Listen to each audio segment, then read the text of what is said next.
From the flash on your camera to the pacemaker in someone's heart, there are countless technologies out there that rely on super precise timing. And more often than not, that timing is controlled by one of the most fundamental building blocks in electronics, the RC circuit. So how does the simple little combo of a resistor and a capacitor get such precise control over time? Well, to really get it, we need to dig in and analyze the flow of charge literally second by second. So, let's start with a puzzle. We've all seen this, right? A camera flash goes off in this brilliant instantaneous burst. But then you have to wait a few seconds before it's ready to go again. What's up with that? Why the huge difference in time? The answer is hidden in the really elegant physics of the circuit's charging and discharging cycles. And this is the culprit, right here. In panel A, you can see the basic setup. You've got a battery, or EMF, a resistor R, and a capacitor C. Now, when we close that switch to position A, like in panel B, we complete the charging loop. Current starts to flow and charge begins to pile up on the capacitor's plates. Then, when we flip the switch over to B, like in panel C, we disconnect the battery and create a new loop. This lets all that stored energy dissipate right through the resistor. All right, so let's break down that first state, charging. What is actually happening from the very moment we flip that switch and connect the battery? To figure this out, we're going to use Kirchhoff's loop rule, which is really just a statement about conservation of energy for the circuit. Think about it. As a little bit of charge makes a full lap around the loop, its net change in potential energy has to be zero. So we gain potential, epsilon, from the battery. Then we lose some potential, I times R, as energy dissipates as heat in the resistor. And we lose some more, Q over C, across the capacitor as it stores that energy. You add them all up, and they have to equal zero. Okay, here's where things get dynamic. The current, I, isn't just some constant value. It's the actual flow of charge that's building up on the capacitor. So by defining current as the rate of change of charge, I equals dq dt, and plugging that back into our loop rule, we turn a static equation into a dynamic one. What we have now is a first-order linear differential equation, and that is the mathematical model that tells us exactly how the charge Q changes over time. Now, when you go through and solve that differential equation, this is the beautiful function you get for the charge on the capacitor over time. Let's really unpack this. The term C epsilon, that's just the maximum charge the capacitor can hold. We can call it Q max.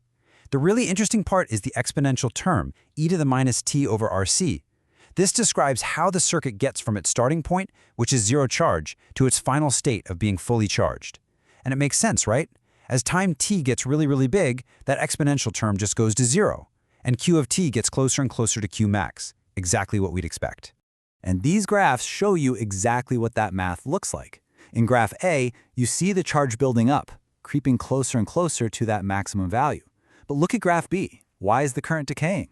Well, right at the beginning, at t equals 0, the capacitor is empty. It puts up no fight at all. So the current is at its absolute maximum, just epsilon over R.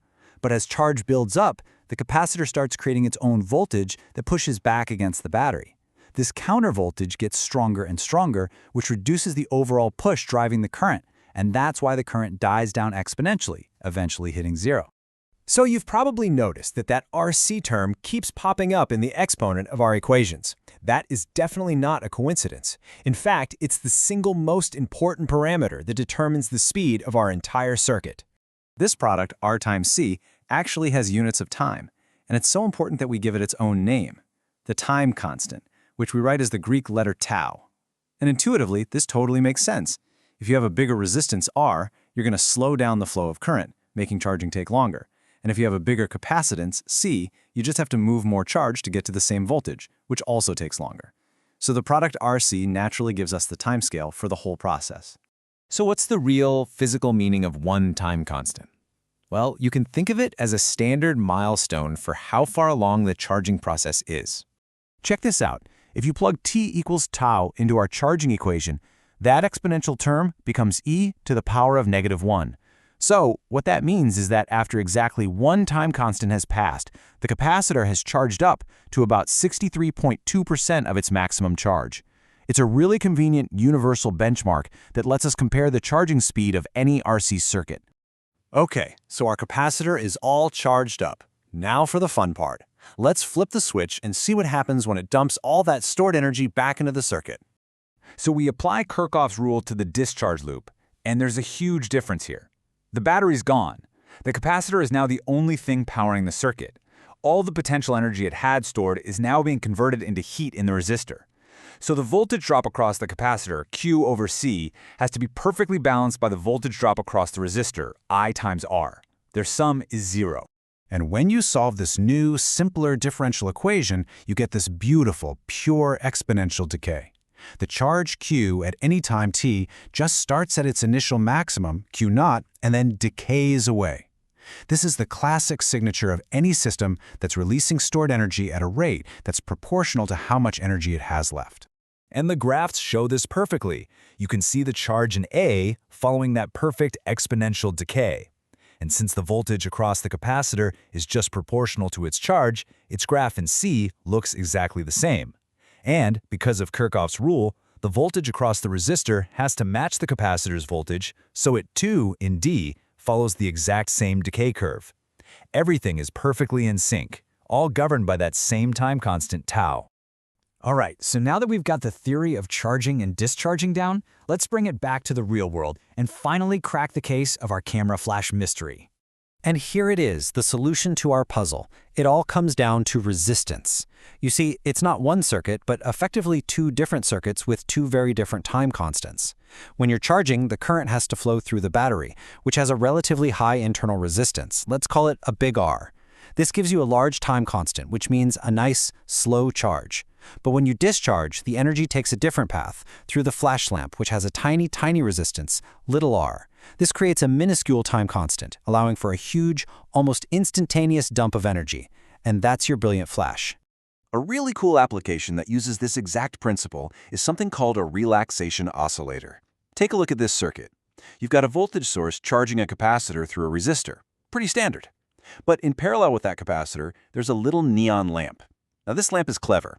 It basically acts like a broken wire until the voltage across it hits a specific trigger point. Let's actually walk through how you design one of these. Our goal is to find the time t it takes for the capacitor's voltage to climb up to the lamp's 80-volt trigger. So we just use the voltage version of our charging equation. First step, calculate the time constant. Tau is R times C, so 101 ohms times 50 millifarads gives us 5.05 seconds. Then we just plug everything into the voltage equation and solve for the one thing we don't know, time t. You do a little algebra and you find it takes about 8.13 seconds. And this is a perfect example of engineering.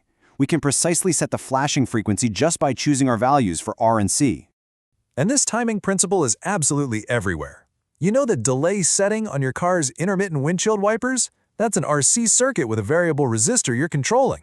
The super precise timing of the electrical pulses in a cardiac pacemaker? You guessed it, an RC circuit.